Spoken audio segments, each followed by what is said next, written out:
On this episode of Shift Chats, I'm turning the mic inward for a powerful solo episode, one that's raw, real, and rooted in resilience. I'm sharing a chapter of my personal journey that I've held close about a time when I was drugged in May of 2024, and how that moment shook my world and the inner strength it took for me to reclaim my voice, my safety, and my focus. This isn't just a story of survival. It's really a testimony of transformation, of healing, and the power of shifting your mindset when life throws you off course. If you've ever felt broken, blindsided, or just unsure how to bounce back, this episode is for you. Let this be a reminder. Even in the darkest moments, you have the power to shift. Let me tell you, what was meant to silence me became the shift that changed everything. Remember, the shift is happening now. Welcome to Shift Chats, conversations with me about me. Welcome to Shift Chats. I'm your host, Clarendria Addison, author, therapist, and your guide on this journey of well-being, mental wellness, healing, spirituality, and all the things well. Today, I'm the host and the guest. And I'm going to be answering some questions and sharing with you guys a little bit about me.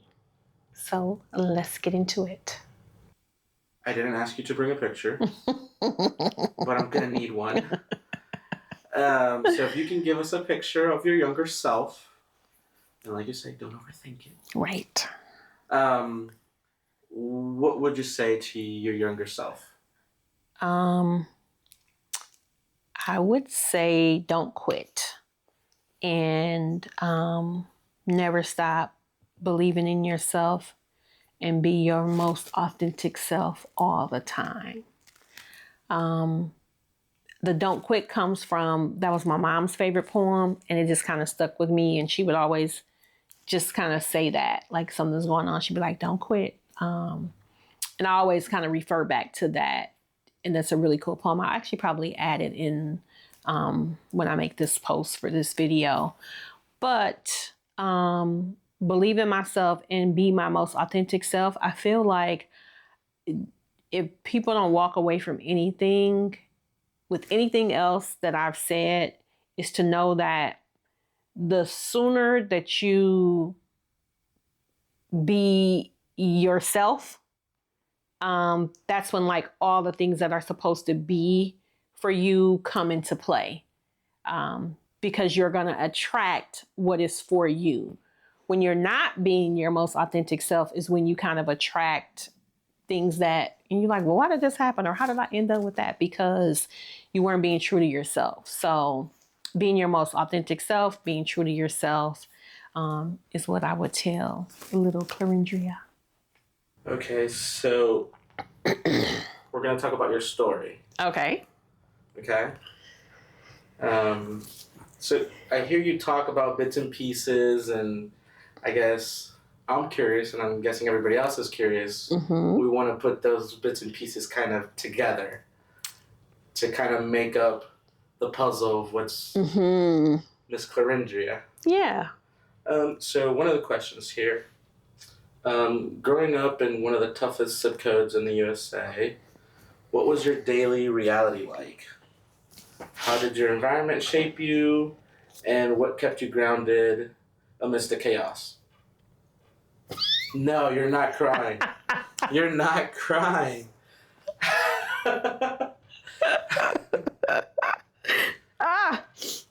I felt this coming on earlier today, but I feel like I'm excited to get this out. So I was born in Milwaukee, Wisconsin. Zip code 53216 and 06 were considered to be some of the worst zip codes in the United States, literally. They did a whole documentary. And so one of the things that I'm working on now is figuring out where the tears come from. And I feel like this journey of healing, I don't know if people think that it's like pretty and perfect, because it's not, right? And when I think about how I've been able to keep going in this process and sharing the story, it sometimes is not cute. And that's one of the, I guess you could say, myths maybe that I'm trying to share this time around, is that it's not cute. Growing up where I grew up was not cute. And I only can think about from as early as I can remember, it was good times and bad times. But as an adult now, when I look back, it was really kind of dire. And when I say dire, I'm talking about like what was going on around me. Like, my mother loved me. Relationship with dad was complicated. Siblings, cared for me and loved me in the best way that they knew how at that time, because I was the baby of the family. But I think to see just like being able to like sit outside when I was like, let's just say 9, and younger. And then from about 11, 12 up, it just got, the crack epidemic took over. Like, literally people who used to like make sure I crossed the street and, was safe and would walk me home from school were now, like I was scared to even let them be by me, right? Because of how they looked and because they had been on drugs and all that. So it was just a really, really, really weird time. I think like my mom did a really good job of like exposing me to other things. So like the grade school that I went to was near the lakefront in Milwaukee. So that was like, the rich area. That's where one of the universities was. I actually went to the University of Wisconsin and graduated with my bachelor's degree from there. But it was like a different world coming from where I grew up on 27th Street to going to the east side by the lakefront and, seeing, I guess you could say like wealth, and seeing clean neighborhoods, and seeing professionals, people going to work and people in suits and all of those kind of things. So, and not that necessarily has to be the standard, but that was the experience. What's the rest of the question? Because I feel like I just rambled. What kept you grounded? Mom's love, friends? Yeah, at that time, I feel like definitely mother's love. Like, my mom was my best friend. I talk about that often. And she was able to, like, I remember one time she said to me, like, you don't have to lie to me. And I think I shared this story once before. Like, you don't have to lie to me. You could just talk to me, because my siblings were 10 or more years older than me. So she had kind of heard all the stories. So it's kind of like, in no sense of, just tell me what it is and, we can talk about it. So I think that she definitely like left that, left the floor open, I guess you could say, for me to be able to come to her and have conversations and talk. And yeah, did I answer the question? Yeah. Grounded. You asked grounded. Yeah. So definitely my mom. I think when I think about, it's so hard when we talk about friends, because I guess it's a part of the journey, right? So I feel like at that time, what I thought were friends and what I know to be friends now is different. So I guess in that period of time, the people who I thought were my friends, I think they were good friends for that period of time, or at least I thought they were, right? If that makes sense. But I think when I'm thinking about just the friendship piece and all of that, I feel like it's the more that I've gotten to know myself, I look at what friendships are very differently, right? And how to be a friend differently than, obviously when we're younger. So definitely had some friends that, we could get into a bunch of trouble, we could have a bunch of fun. And some still around, some not. So another thing that you've also talked about is kind of what your trauma. You talk about divorce. You talk about incest and Yes. all these things that happened. So you overcoming all of that, surviving incest, rape, domestic violence, and divorce. What internal and external resources did you draw to keep moving forward? This always happens. I feel like I'm going to have to say that I believe I was covered. And for people who are spiritual, they'll kind of know what that means. But when I get asked that question and I kind of look back on my life, I honestly think that I've just been covered. Like there's no way to explain, getting through what I've gone through and being sane. But I feel like there was always this like inner knowing of myself, like that I knew this wasn't supposed to be my life, like some of the experiences that I had, and that now with like doing the work and doing the inner child healing, I know that I had to have those experiences to be able to be who I am today, to be able to share what I share today. So I don't know if that makes sense, but that is, I feel like how I navigated those experiences. So I know in some of the experiences, like I remember, going to therapy when I was raped for a very short period. But then I also know that after the birth of my daughter, I realized that I had blocked it out.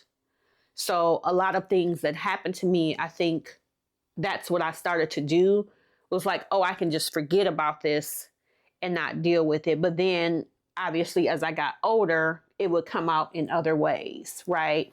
And I think some of that has to do with like relationships, and then me like really knowing who I am, like in the work and the practice that I've been doing over the last probably, I'm going to say 5 or 6 years. I know that I have to take time for myself, right? And if I don't do that, then things don't work out in the way that I want them to, because I haven't provided myself the time that I need, if that makes sense. So like sitting still, you'll hear me talk about that. You hear me say my favorite scripture is be still and know. So like just really allowing myself that time, I think has been the journey, right? And now I guess you could say like, as I have to reflect back on those experiences, like those are things that I survived, right? And you hear people tell their survivor stories all the time. But I don't know if I could pick like one thing that it was. So I feel like if I have to name a few, I would say that it it was, sitting with myself, reading scripture, practicing my spirituality, not feeling like I had to choose, like not putting myself in a box. Because I am more than one thing. Like I'm not just this or I'm not just that. Which is another thing that I'm always trying to like make sure that people get and understand that you can be more than one thing. You don't have to just, kind of be in a box, if that makes sense.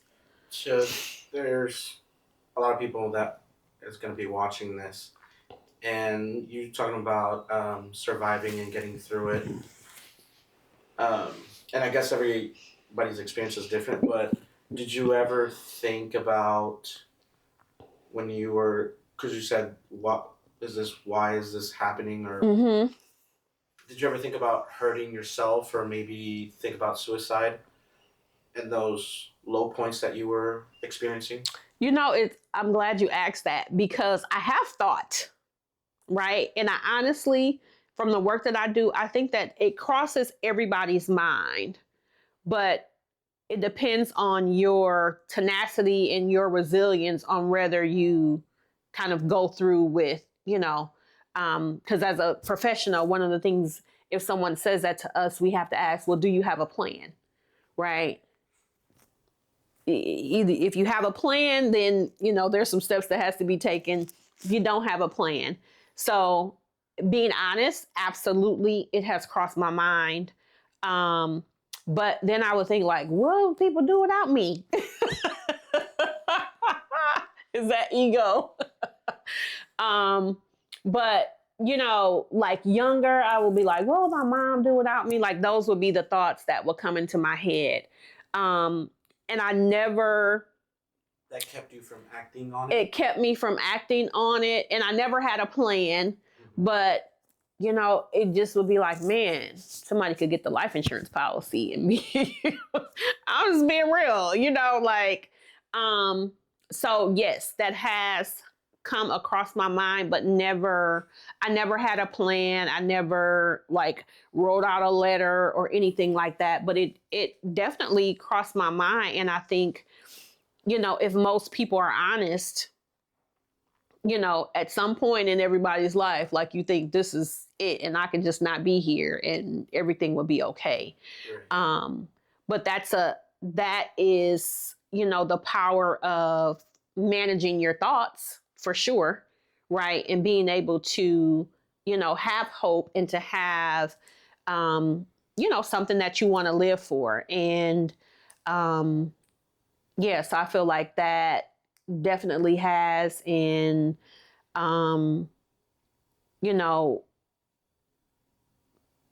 it's definitely not something that I would want, people to judge other people on, because everybody has their own battles. I try to make sure that I talk about that as much as I can, and trying to be a little bit more vocal about that. Like we all have stuff, like everybody has stuff, so.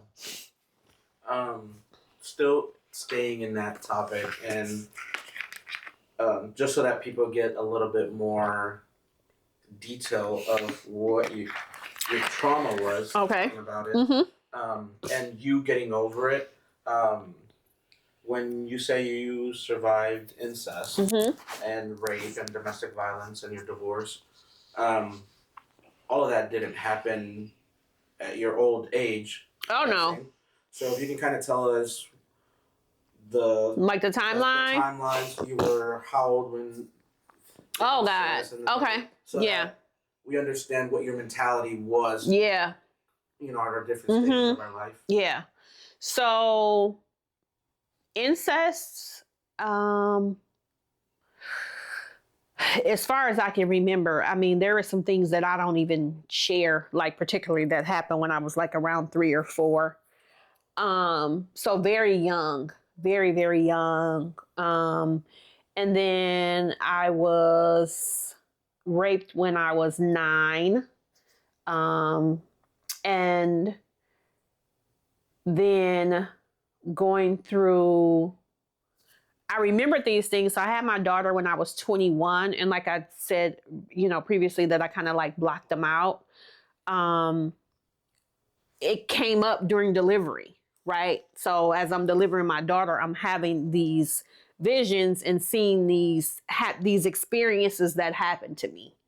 So after I had my daughter, then had the conversation with my mom, because my mom was in the delivery room with me, and one of my sisters. And so after that, um, I did talk to someone for a little while to kind of like help, process, like, how did it get buried and all of those things. And then I think because I had, I guess you could say, suppressed it for so long. Hey guys, sorry to interrupt. I know this is good. You're getting all the tea about me, right? So I need you to do me one huge favor, or maybe two. One, I want you to comment, like, subscribe, all the things, the red button. Click it. Okay, back to the show. For me, I thought, well, you dealt with it. You know what I'm saying? So now I'm going to move on from that. So I didn't like hold on to it. And then the domestic piece came from a relationship with my daughter's father. And we were very young, not to make that as an excuse, but we were so young and had no idea about relationship and all the things. And I had a couple experiences where, we would get into it and it would become physical. And then the divorce. So, over the span of, the incest happening very early, prepubescent years, and then going up into the divorce, which I was 40 when I got divorced. So, yeah. How long from the child trauma until you talk to somebody? Um, well, I feel when I was raped, I had a therapist for a period. So that was around the age of 9. Um, and then it's funny because I was always the person that didn't have a problem like going to the school counselor. Back then the school counselor, you could go in like if you were having a bad day, and I definitely utilized that. Like I would go, like I think I probably thought that was my friend, so I would go to the school counselor. Um, and then I would say also during that age range, I had a group of friends who, we would talk about stuff um, and those experiences. So I feel like I had people at that time, that I could kind of talk to it about, but never like, and I don't know, I guess that was something like innately in me that I had that resilience going on even till now. Like I'm able to kind of, you know, have a situation or a crisis, if you will, figure out the step. Like that's just, it's innately in me. And it's really hard to describe because I kind of just do it. And I think that's just a part of who I am. And, sometimes you'll hear people ask like, well, when people reach out to you, what do they reach out to you for? Like people reach out to me in crisis. They reach out to me for resources. They reach out to me for a sound mind, good advice. So I guess that was a part of, those experiences that I had to go through to be able to be that of who I am right now. Yeah. It's good. You talked about growing up in one of the worst cities in U.S. With the crack epidemic that you're talking about. Mm-hmm. Did you ever try to follow your friend's path if they were into drugs or whatever? Oh, Uh, no. the addiction, how close did the addiction get to you? Well, most of my family members were either on drugs or alcohol. Um, and for me, it's weird because most of the people around me that obviously were older, remember I was the baby, so everybody was 10 or more years older than me as it relates to my siblings. Cousins were, 3, 4 years older than me. And everybody would be like, don't do drugs. We had I think it was the DARE campaign. This is your brain on drugs, and they had the skillet with the egg, frying in the pan, like, don't do drugs. And I think for me, it was seeing it. And it's funny because you'll get people here. I just said this the other day, at a restaurant. They're like, oh, we have this new thing you want to try. And I'm like, oh, I'll try anything once, except for drugs. Like, no. Have I had marijuana before? Yes. And I actually will share, I guess it's segue right into the summer of 2024. I was on a vacation in Jamaica and was drugged. And was with some people that I thought were my friends, is where it happened. So I'll tell the short version of that story. I was invited to Jamaica with some peers of mine, and it was like a girls' trip or whatever. So I'm like, yeah, that's cool. I'll do that. And then while I'm there, I'll go and hang out with this other group of friends that live there. Well, got there. It was like a week vacation.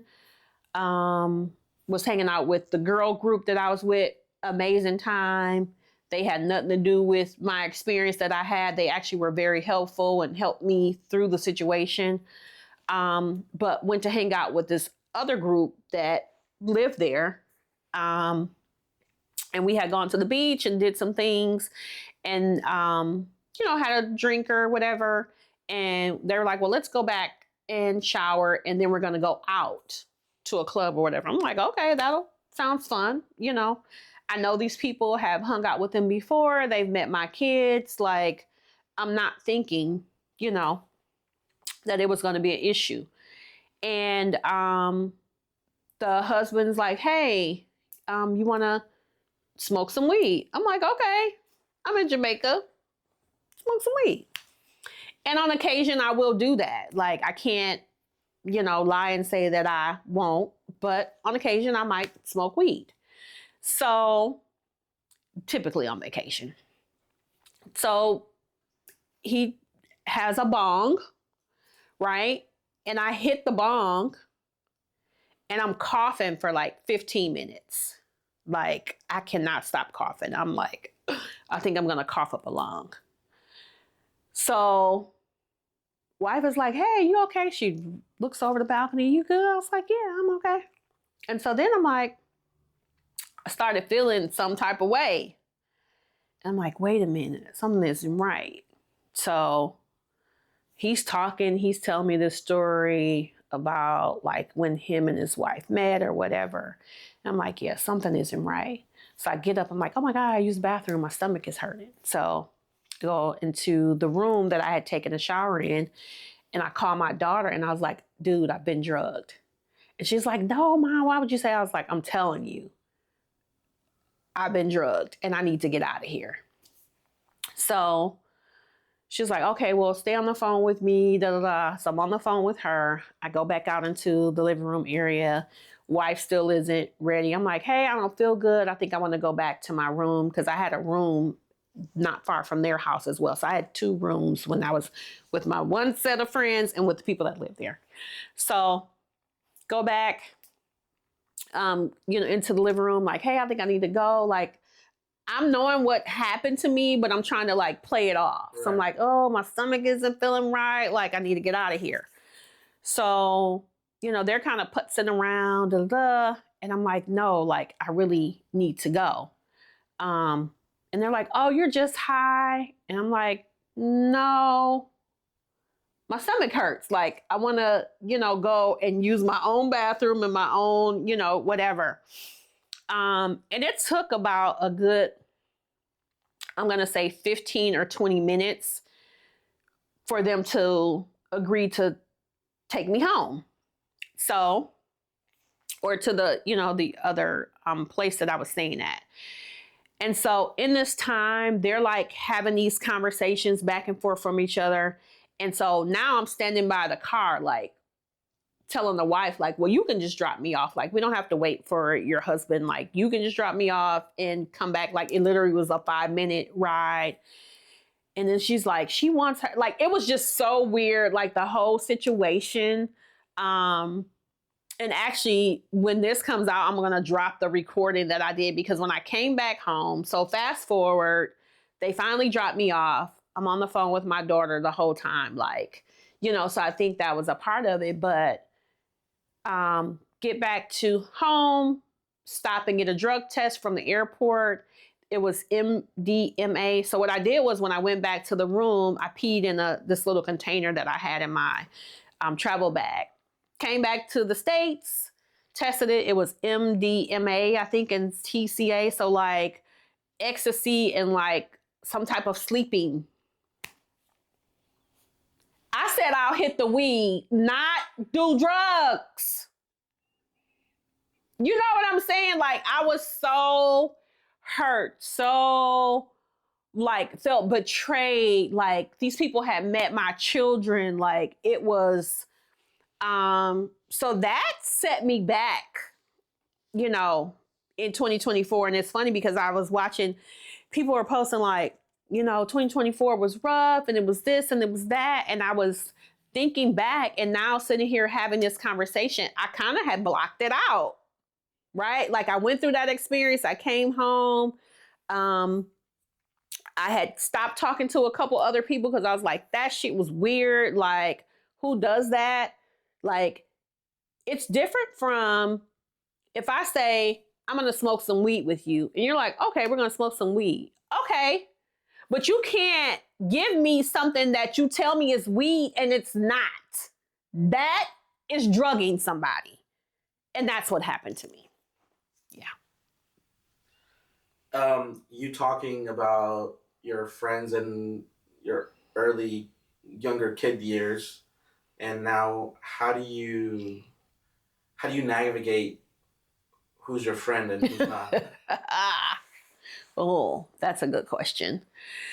So now I think two things. One, you definitely have to know who you are, right? And I think that some of the interactions and friendships that I had in the past were what I needed at that time to get to where I am now, right? So I think that every experience that I have, and you'll hear me say this, is a lesson or a blessing.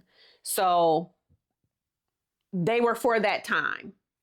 And I think now that I've had a lot of experiences with friendship, I feel like they're getting better now because I know more of who I am, right? In the past, I was the kind of, what they say, people pleaser. Like, oh, it's fine, we can do whatever. Like, not really have an opinion, just kind of go with the flow. And I know that once I started to make adjustments to that and speak up more and be like, well, I don't know if I really agree with that or whatever, I could see the changes in some of the friendships that I did have.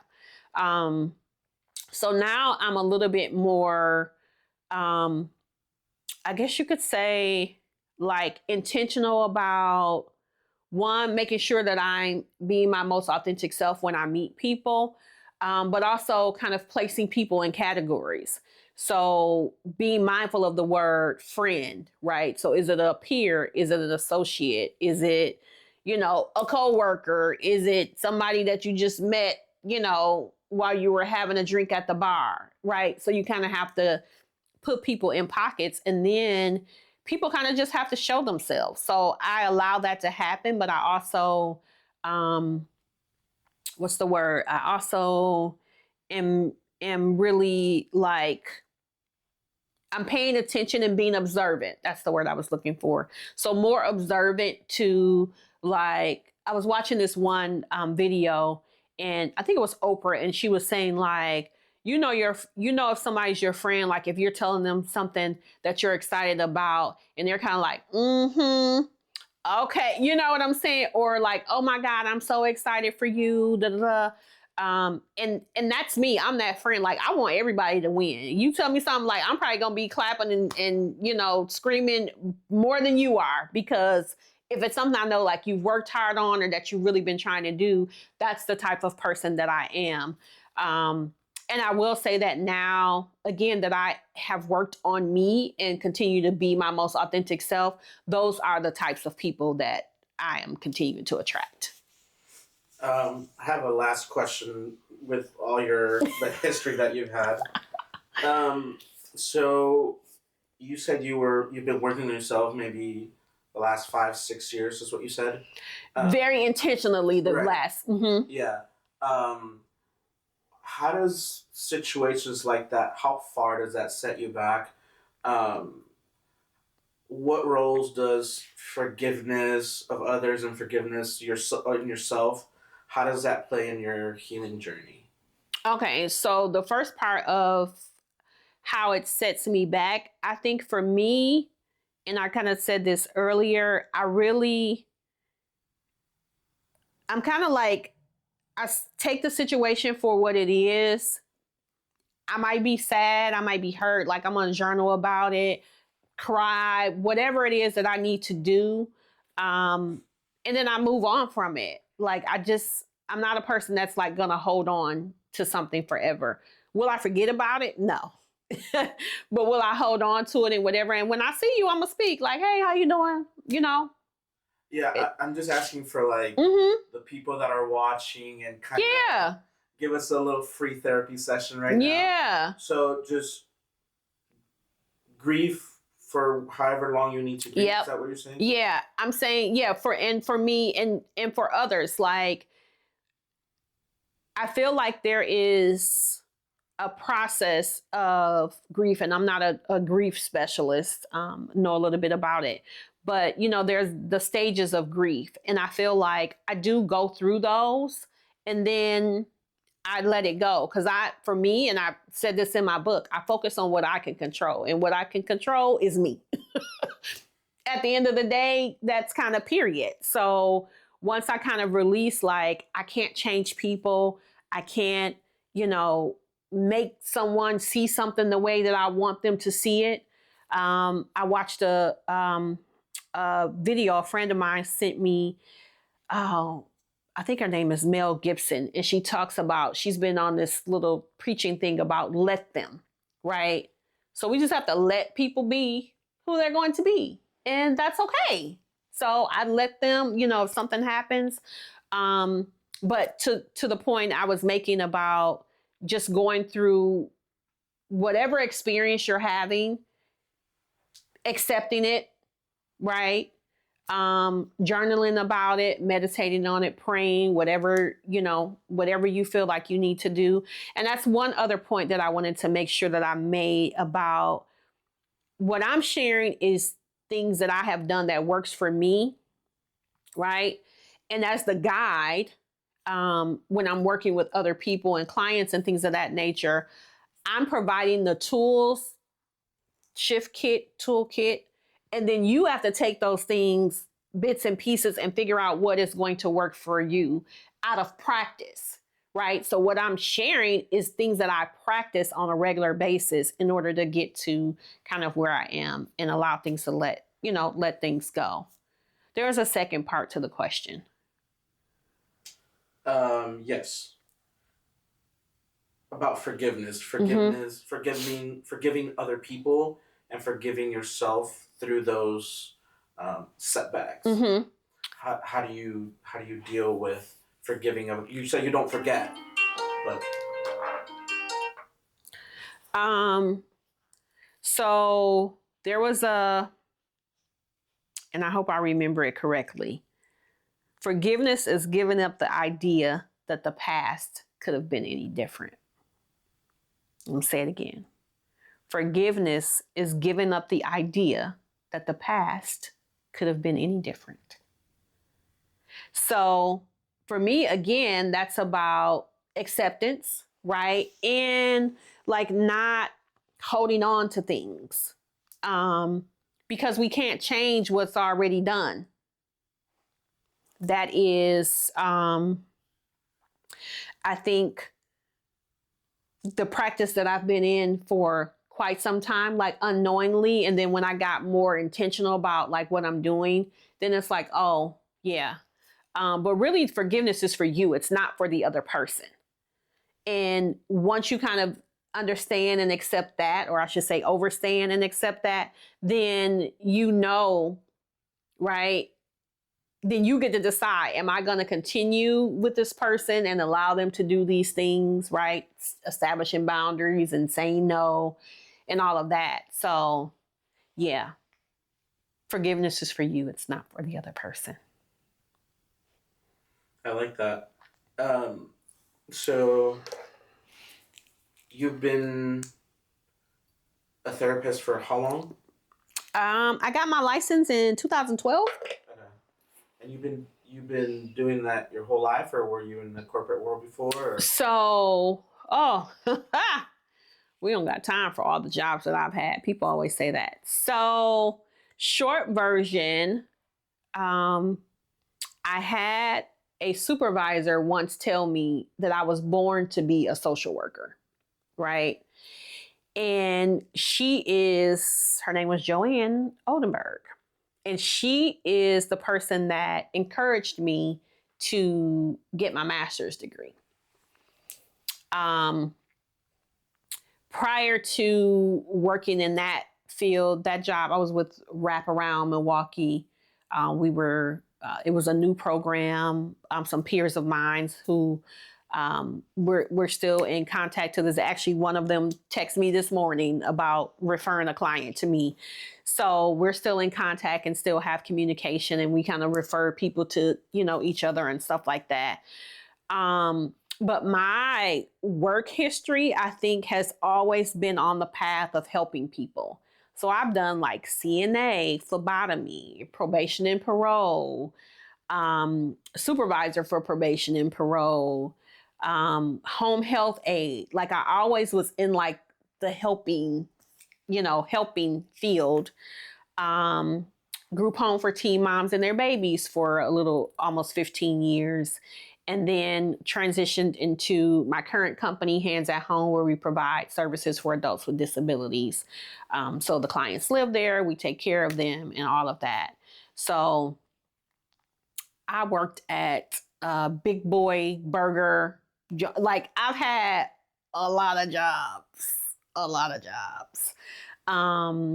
I was a psych social worker inside the jail, the county jail in Wisconsin.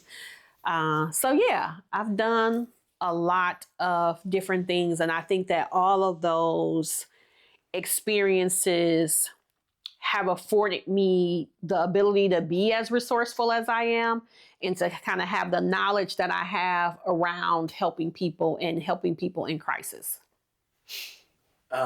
So you working in the corporate world, what made you jump out on your own and start your own business? Because that's kind of scary. It is. So oddly enough, I always had a business, right? From my first business was I had a daycare in my home when my boys were little. And then I was doing phlebotomy at that time. So like I always kind of had two jobs, if that makes sense, or three, for a very long time. I think up until 2018 is when I was like, okay, so I'll tell that story, but let me go back. So working in corporate, I always knew that I didn't want to work for somebody like forever, if that makes sense. So I think my experiences afforded me the opportunity to figure out what I was good at, right? And being able to work for myself. And then when I started the group home for teen moms and their babies, I had a business partner. and still worked corporate job. At that time, I was like doing probation and parole. And I can't even remember what other job I had. And so from there, and then also being a student and a wife. So I was working on my master's degree, running the group home, working a full-time job, being a mom, and all those things. And then it was in 2018, I was working at a company called Employ Milwaukee, running a reentry program. And in that's when I think the light bulb went off for me, because the money that I was making from the group home was more than I was making from my job. And I was like, why am I doing this? Like, but I also I think my lifestyle, I kind of needed both because of the lifestyle that I had done, because I was always, doing these two things. And my dad died in 2018. And I think that's when the light bulb kind of was like, what are you doing? Like, and then I discovered that what was holding me back from like releasing corporate was insurance. And I think I've shared this story before. Like, I'm otherwise healthy. Like, besides my physicals and whatever for the year, I don't usually get sick. Knock on wood. I'm a pretty healthy person. So I was like, let me figure this insurance thing out. And I think, I don't know, because I lost my mom of colon cancer. Like, that could have been an underlining like thing in the back of my head. Like, well, you got to have insurance. So did some research, made some calls, and figured out that I can pay for my own insurance, and be self-employed. And then that was kind of the ball started rolling after that. I reached out to a friend of mine who she owns her own building and like had office spaces. And she didn't have any at the time, but she's like, I know somebody that does. And that's how I ended up in the Sherman Phoenix. And the Sherman Phoenix was another like turning point for me, that experience, being in that incubator of the hub of all the other entrepreneurs. So I liaised with those people. Like, I was the person that everybody kind of came to and was like, sit on my couch. Oh, this is stressful. I'm starting this new business. I don't know how this is going to work. How do you do payroll? Because I had done business for so long, I was that go-to person while I was in that building for the Sherman Phoenix. And they were still like figuring out. So now they have like an executive director and they have programs and all this other stuff. But yeah, 2018 was the final transition to independence. Oh, wow. So going through all those jobs and trying to, like you said, figure out what you were good at, and you finding success in that, now that you've left the corporate and doing your own thing, what's your definition of success now? How has that evolved over the years? Ooh, haha, great question. Success is peace. Success is not having to be stressed out. Success is not having to be worried. Success is being able to get up and do what you want to do. To me, that's success. Being able to travel the world, being healthy, having my children be supportive of me, helping others, like giving back and really like intentionally finding a way to, give back and help other people, navigate the nuances of life, in an easy way. But yeah, success, I guess if I had to sum it up in one word, would be ease. Success for me looks like ease. It should not be crazy and chaotic. Well, from what we are able to see, like with your podcast and you sharing on your Instagram and your TikTok, it definitely looks like you're doing it easy. So I think I have a couple more questions, but what advice do you have for others trying to break free from like the generational cycles and kind of, oh, because this has been my past, I gotta keep it in my future. How do you break from that and have that ease, like you said, that how do you do that? What's your... I like that. I would say what I've learned and what I have been in the practice of is you do have to choose yourself. There is a level of selfishness that occurs or that needs to happen in order for you to like get to the next level. And that's commitment to self. I try to talk about that often, like things that you need to do to fuel yourself is how you can then go out and then pour into other people. You know, that saying you can't pour from an empty cup. Well, the cup has to be full from things that you do for you, right? And sometimes that means saying no. That means establishing boundaries. That means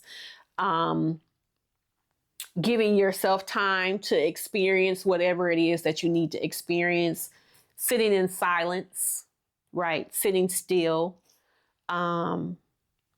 Yeah, and just being in the practice of finding things that you enjoy.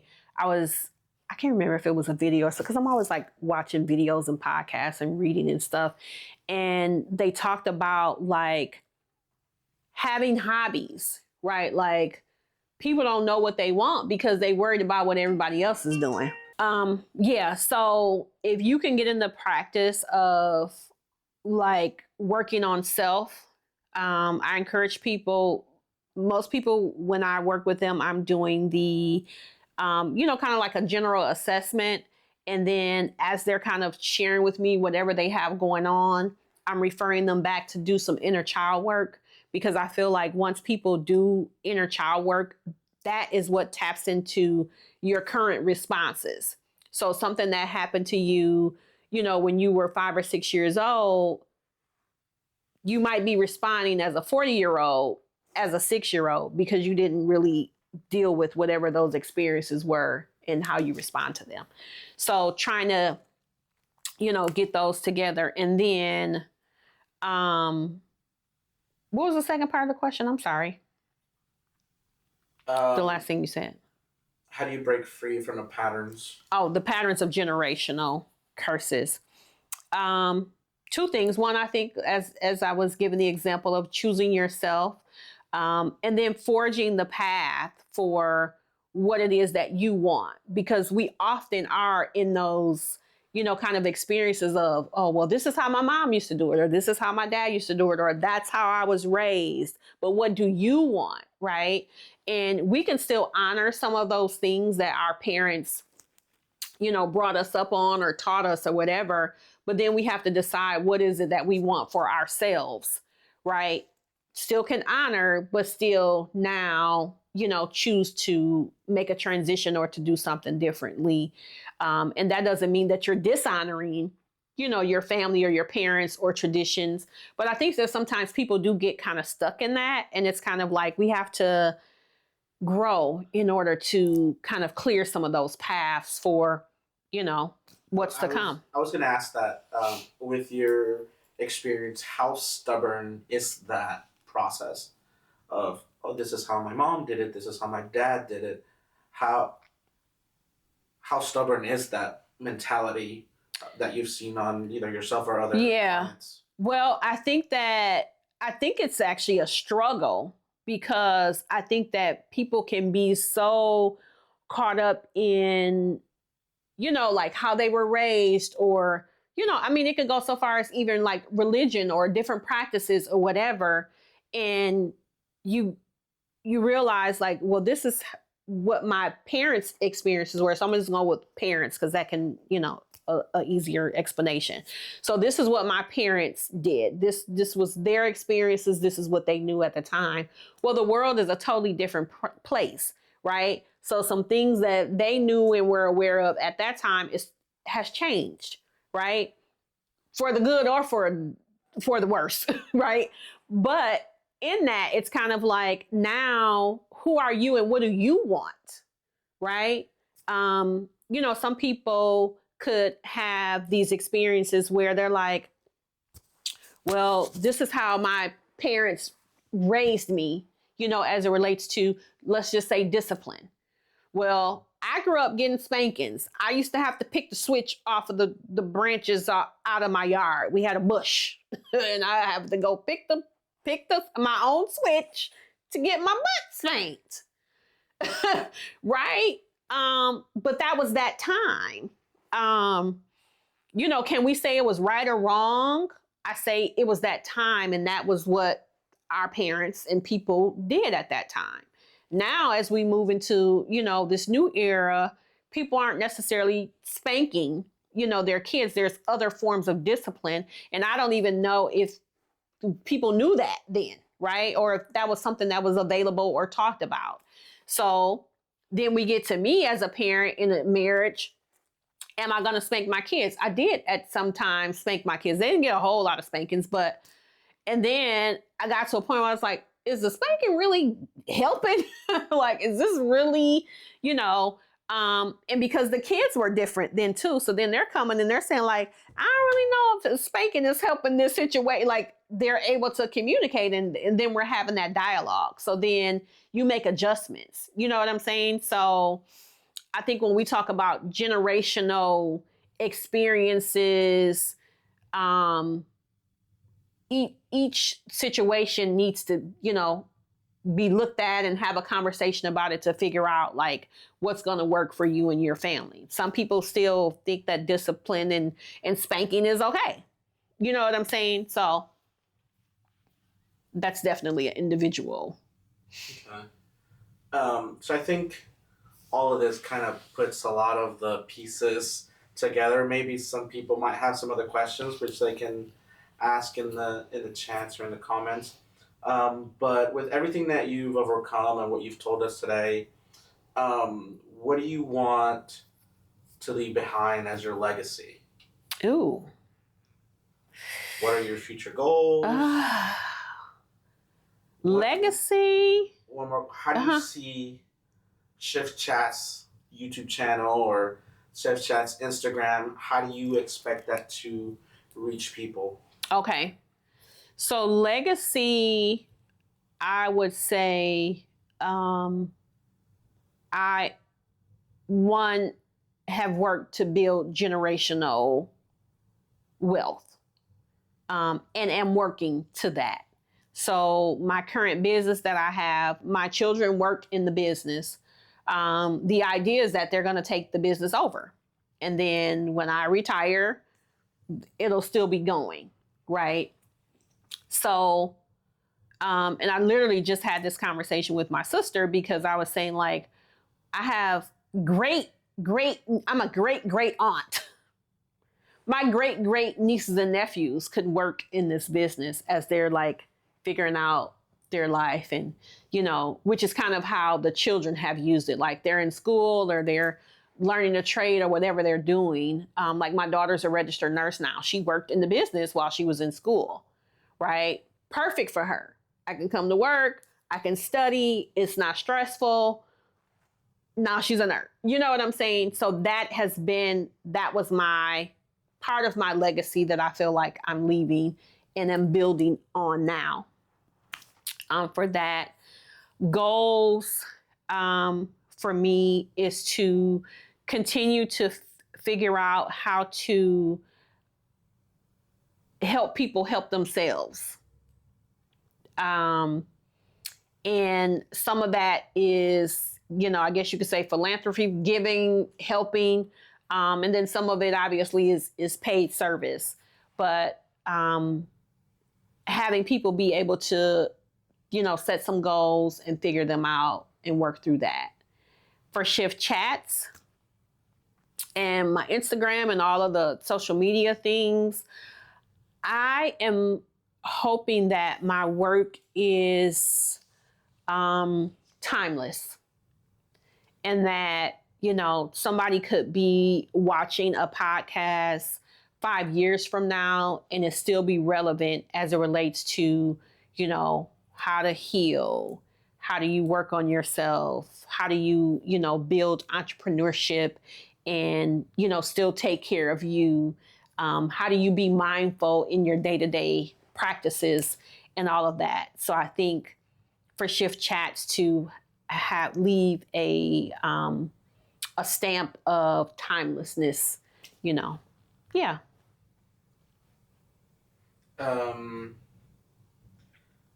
So it wouldn't be Shift Chat's podcast if we don't ask you what 3 people would you like to have dinner with? Host a dinner party with? Ooh. 3 people I would host a dinner party with. Definitely, on my list is Fawn Weaver. She was just on Latarius Whitfield's podcast, which is someone else that I would want to talk to. And just because we've had, we are kind of connected, interconnected, right? Because I know his best friend. You've done some work with him. And his best friend was a couple years ago when I met her. She was like, you got to meet him because he's adopted kids. And our stories are very similar. So I think it would be a totally great conversation. And he's been on his journey of working, finding Christ and doing all those things. And me more so on the spiritual side. So I just think that would be a dynamic conversation. And who would be the third person? I gotta think about that. But what question would I ask? Fawn, I would ask and she's probably, I've watched a ton of her interviews and she's very transparent and kind of gives it up. But just to be sit in the space and just have a conversation, there'd be a bunch of things that I would want to, talk to her about. And with Latarius, I think just kind of how he continues to build his, legacy and his building, his business. And I believe that he's working on this ranch for youth. So understanding where he's at in that process and all of that, because he talks about that sometimes. So, yeah. Cool. I like that. And then, what's one piece of wisdom or mantra that you live by that you want to share with the shifters? I think one piece of wisdom that I'm going to give 2 and that's in the book where I say to focus on what you can control. And I think that if you can do that every day, it makes everything just easier, right? Because we cannot control environment. We can't control other people. We can't control things, right? So when a situation happens, if you can just say to yourself, I have to focus on what I can control. And ultimately that is you, how you respond, how you react. Actually,